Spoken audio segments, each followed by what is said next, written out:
सिंधुदुर्ग नंतर रायगडमध्ये आता उद्धव ठाकरेंची तोफ धडाडणार आहे।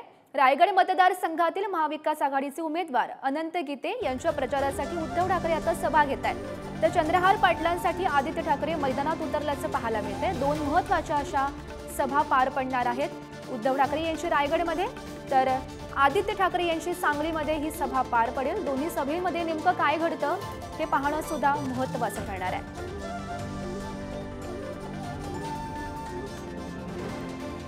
तर या संदर्भात माहिती देत आहेत आमचे प्रतिनिधी चेतन सावंत सध्या आपल्या सोबत आहेत।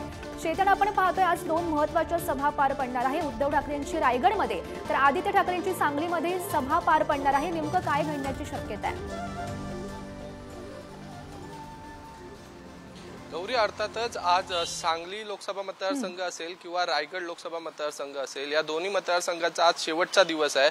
आज 4 नंतर प्रचार हे बंद होणार आहेत। त्यामुळे खरं तर या सांगता सभा आहेत। एक म्हणजे रायगडमध्ये अनंत गीते यांच्या प्रचारार्थ उद्धव ठाकरे सभा घेणार आहेत, तर दुसरीकडे जी जागा लोकसभेची जागा संपूर्ण महाराष्ट्रात गाजलेली ती म्हणजे सांगलीची जागा, महाविकास आघाडीच्या सांगलीच्या जागेचा शेवटपर्यंत तेढा कायम होता आणि त्याच जागेचा चंद्रहार पाटील हे ठाकरेंच्या शिवसेनेचे उमेदवार आहेत, त्यांच्या सांगता सभेसाठी देखील आदित्य ठाकरे जात आहेत। खरं तर महत्त्वाचे हे दोन्ही लोकसभा मतदारसंघ आहे। एकीकडे सुनील तटकरे यांचं आव्हान अनंत गीतेंना असेल, तर इथे चंद्रहार पाटील समोर संजय काका पाटील यांचं आव्हान असणार आहे। त्यामुळे या दोन्ही मतदारसंघ हे ठाकरेंच्या शिवसेनेच्या दृष्टीने तसेच महाविकास आघाडीच्या दृष्टीने खूप महत्त्वाचे आहेत आणि आज ठाकरेंच्या दोन्ही तोफा या लोकसभा मतदारसंघामध्ये धडाडणार आहेत।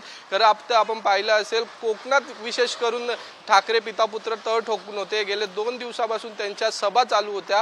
कोकणातील रत्नागिरी, सिंधुदुर्ग असेल किंवा रायगड असेल, या जागा खूप महत्त्वाच्या आहेत। त्याचबरोबर जी जागा सांगलीची आहे ती देखील प्रतिष्ठेची लढाई म्हणून पाहिली जात आहे। त्याचबरोबर उद्धव ठाकरे यांच्या आज रायगड नंतर नवी मुंबईत देखील सभा होणार आहे, ऐरोली इथे सभा होणार आहे। ही सभा राजन विचारे हे ठाकरेंच्या शिवसेनेचे उमेदवार आहेत, ठाणे लोकसभा मतदारसंघाचे, त्यांच्या प्रचारार्थ ही सभा होणार आहे। एकंदरीतच पाहिलं तर या लोकसभा निवडणुकीमध्ये खरं तर ठाकरेंच्या शिवसेनेकडून प्रमुख नेते म्हणजे उद्धव ठाकरे असतील किंवा आदित्य ठाकरे असतील, हे शड्डू ठोकून प्रत्येक लोकसभा मतदारसंघात बसलेले आपल्याला पाहायला मिळत आहे। गौरी।